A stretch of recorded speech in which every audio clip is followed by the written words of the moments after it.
Hello दोस्तों, आज हम पढ़ने वाले हैं एक्सेल में राउंड फॉर्मूला को, राउंड अप फॉर्मूला को और राउंड डाउन फॉर्मूला को। ये तीनों फॉर्मूला मोस्ट इम्पोर्टेंट फॉर्मूलाज में से हैं। तो चलिए स्टार्ट करते हैं बिना टाइम को वेस्ट करे और सीखते हैं सबसे पहले राउंड फॉर्मूला को। देखो, राउंड फॉर्मूला जब हम यूज करते हैं जब हमें कोई भी सेल्स वगैरह में काम करना होता है। देखो, अगर आप एक एग्जाम्पल की तरह से समझते हैं उससे ज्यादा अच्छे से समझ में आएगा। आपके पास क्या है, एक शॉप है। आप एक शॉप में काम करते हो या फिर आप उस शॉप के पूरे ओनर हो। आप उसमें काम करते हो। अब आपके पास क्या है, आपके पास कोई रेगुलर कस्टमर होगा, कोई इरेगुलर होगा। तो सबसे पहले हम राउंड के हिसाब से समझते हैं चीजों को, ठीक है। अभी जो मैंने एग्जाम्पल समझा है उसे ध्यान में रखिएगा, बाकी हम राउंड को लेकर चलते हैं। अभी हमारे पास क्या है, सेल्स है, नेम्स है। मतलब ये नेम है और फिर सेल्स है। अभी यहाँ पे आप देख रहे हो लिखे हुए हैं 123.52, ठीक है। अभी मैं इसको क्या कर सकती हूँ, मुझे करना है कि मुझे इसका जो पॉइंट लग रहा है वो हटाना है। तो हम किसका यूज करेंगे, राउंड फॉर्मूला का यूज करेंगे। राउंड अप का यूज कर सकते हैं, राउंड डाउन का। देखो, इन दोनों को यूज करते टाइम थोड़ा हो सकता है कि अलग चीजें आपको मिल जाएं, लेकिन राउंड में जितना मैं बता रही हूँ उतना आपको मिलेगा। अभी हमारे पास क्या है, 123.52। मैं चाहती हूँ कि ये पॉइंट हट जाए तो हम राउंड फॉर्मूला का यूज करेंगे। अब आप कहोगे कि जरूरत क्या है राउंड फॉर्मूला की यूज करने की, हम तो यहाँ से भी कर सकते हैं increase decimal and decrease decimal वाले ऑप्शन पे। अब आप कहोगे ये कहाँ पे आते हैं, तो एक बारी मैं बता देती हूँ अगर आपने नहीं पढ़ा है तो। होम टैब पे जाने के बाद आप यहाँ पे देख सकते हो, नंबर्स पे आने के बाद increase decimal and then decrease decimal. तो अगर मैं इसको करूँ, जैसे हमारा इसको मैं सेलेक्ट करूं और उसके बाद मैं इसको डिक्रीज कर सकती हूँ, तो यस हम डिक्रीज कर पा रहे हैं, ठीक है।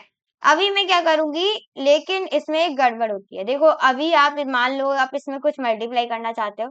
जैसे मैं इसकी 10 की मल्टीप्लाई करना चाहती हूँ, तो मल्टीप्लाई करेंगे इसकी 10 से। तो मैंने इसकी मल्टीप्लाई करी, एंटर। देखो क्या कुछ अलग ही आंसर आ रहा है।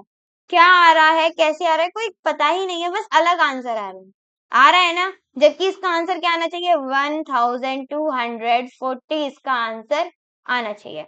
इसीलिए हम इसका यूज ना करके राउंड फॉर्मूला का यूज करेंगे। तो इस पे आते हैं, वैसा ही कर लेते हैं जैसा पहले था।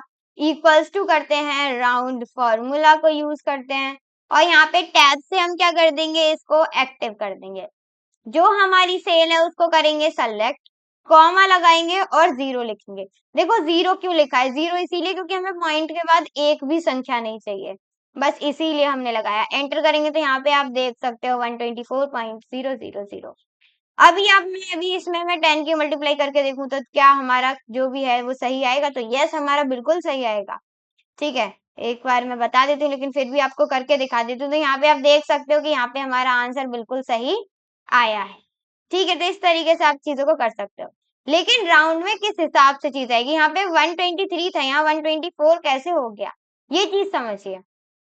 देखिए, अगर पॉइंट के बाद कभी भी 5 या फिर 5 से ज्यादा कोई बड़ी संख्या है, 5 या फिर 5 से ज्यादा कोई संख्या है, तो आपको क्या लगाना होगा, हमारा क्या हो जाएगा, जो पॉइंट से पहले संख्या है उसमें 1 ऐड हो जाएगा।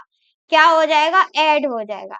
लेकिन अगर 5 से कम है, जैसे कि 4 3 2 1 0, अगर ये संख्या है पॉइंट के बाद, तो आपका एज इट इज वही संख्या उतर के आ जाएगी पॉइंट से पहले वाली। लेकिन अगर 5 है, 6 है, 7 है, 8 है, 9 है, तो आपका क्या हो जाएगा, पॉइंट से पहले वाली जो हमारा नंबर है उसमें 1 ऐड हो जाएगा। जैसे ये हो गया, अभी मैं इसको ड्रैग करती हूँ, उसके बाद आपको चीजें समझ में आ जाएंगी। अभी यहाँ पे हुई, तो यहाँ पे आप देख सकते हो यहाँ पे बढ़ गया, लेकिन यहाँ पे क्या है, 4 है। तो आप देख सकते हो 456 का 456 यहाँ पर आ चुका है। तो इस तरीके से आप क्या कर सकते हो, यहाँ पे देख सकते हो कि किस तरीके से यहाँ पे चीजें वर्क कर रही हैं। लेकिन अब बात आती है राउंड अप फॉर्मूला की। देखो, राउंड अप फॉर्मूला बहुत ही ज्यादा इंटरेस्टिंग है, राउंड डाउन भी इंटरेस्टिंग है, तो दोनों को अच्छे से समझिएगा। अभी मैंने जो स्टार्ट हुई थी, मैंने एक एग्जाम्पल लिया था। क्या था वो एग्जाम्पल, वो एग्जाम्पल था कि आपके पास एक शॉप है, आप उसके ओनर हैं, आप उस शॉप को चलाते हो और आपके पास क्या है, कुछ रेगुलर कस्टमर है, कुछ इरेगुलर है, ठीक है। तो मान लीजिए आपके पास कोई इरेगुलर कस्टमर आया, मतलब आज से पहले वो कभी नहीं आया, अभी आया है, और आप उसने क्या किया, सामान खरीदा। क्या किया, सामान खरीदा। सामान खरीदने के बाद कौन है वो इंसान, अमन नाम का इंसान है, आप ले सकते हो अमन नाम का, या फिर कुछ भी आप सपोज कर सकते हो। देन रुपए की चीजें यहाँ पर खरीदनी। कितने रुपए की चीजें खरीदी, 52, मतलब 123.52 रुपीस की उसने क्या करी, सामान खरीद लिए। अभी आप क्या चाहते हो कि भाई नया कस्टमर है, हमें एक पैसा भी नहीं छोड़ना उस पे, तो आप क्या करोगे, राउंड अप करोगे। तो राउंड अप से क्या होगा, अगर पॉइंट के बाद 5 है, 5 से ज्यादा है या फिर 5 से कम है, डजेंट मैटर, बस वो एक संख्या आपको बढ़ाकर देगा, मतलब 1 नंबर ऐड कर देगा पॉइंट से पहले वाली संख्या में। फिर चाहे वो 4 हो, फिर चाहे वो 8 हो, फिर चाहे वो 3 हो, 0 हो, 9 हो, कुछ भी हो पॉइंट के बाद, बस वो आपको 1 ऐड ऑन करके देगा। चलिए करके देखते हैं। इक्वल्स टू करेंगे, round down, round up formula use करें तो अप लिखेंगे, क्या लिखेंगे, अप। उसके बाद लिखेंगे टैब से एक्टिव। टैब से एक्टिव करने के बाद मैं नंबर दे देती हूँ, नंबर दिया। अब हमें पॉइंट के बाद जीरो नहीं चाहिए, मतलब कोई भी संख्या नहीं चाहिए, तो जीरो लिखेंगे। इसको किया क्लोज एंड देन एंटर। आ गया। अभी तो आप कहोगे कि यार ये तो बिल्कुल सेम आया, लेकिन अभी आप ड्रैग करोगे तब आपको अंदर समझ में आ जाएगा। यहाँ पे आप देखो, जब हमने राउंड फॉर्मूला यूज किया तो यहाँ पे क्या था, 265, और मेन क्या था, 1514, पॉइंट के बाद क्या है, 14, लेकिन यहाँ पे फिर भी 1 ऐड हो गया, तो राउंड करता है। चाहे 1 हो, चाहे 5 से कम संख्या आ रही हो पॉइंट के बाद, फिर चाहे बाद में ज्यादा आ रही हो, डजेंट मैटर, बस वो आपको 1 ऐड ऑन करके देगा, बस आपको इतना याद रखना है। अब बात आती है राउंड डाउन फॉर्मूला की।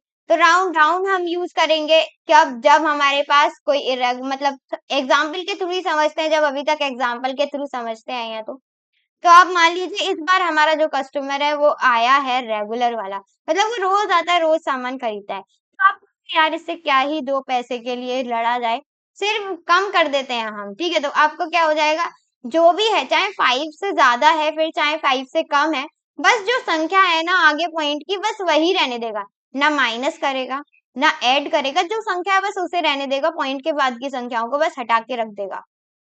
इक्वल्स टू करते हैं, राउंड डाउन लिखते हैं, टैब से हम इसको करेंगे एक्टिव, जो भी हमारी सेल है वो हम देंगे, कॉमा लगाएंगे, उसके बाद zero and then close enter. ठीक है, तो अब आप देख सकते हो 123 का 123 यहाँ पर आ चुका है, मतलब पॉइंट के बाद 52 है, लेकिन फिर भी हमारा ऐड नहीं हुआ है, बस हमने छोड़ दिया क्योंकि वो रेगुलर है। तो आप थोड़ा सा मेहरबान हो सकते हैं इस बात से, आपने देखा भी होगा अगर आप कहीं रेगुलर जाते हो तो 125 का 125 आ गया, आगे 8 है फिर भी, यहाँ पे आप 4 देख सकते हो, लेकिन फिर भी यहाँ पे 4 क्या है, 456 का 456 है, कम है फिर भी, मतलब ना माइनस होगा ना ऐड होगा, बस जो पॉइंट के बाद जो संख्या है ना बस वो घट जाएंगी, ठीक है, मतलब वो हट जाएंगी। बाकी आपको round formula, round up formula और राउंड डाउन फॉर्मूला अच्छे से समझ में आ गया होगा। अभी भी कोई कंफ्यूजन, कोई भी डाउट या फिर कुछ भी ऐसा है जो समझ में नहीं आया तो आप हमसे पूछ सकते हैं कमेंट बॉक्स में लिखकर। बाकी thank you so much for watching video, और वीडियो अच्छी लगी हो तो लाइक शेयर एंड सब्सक्राइब जरूर करिएगा।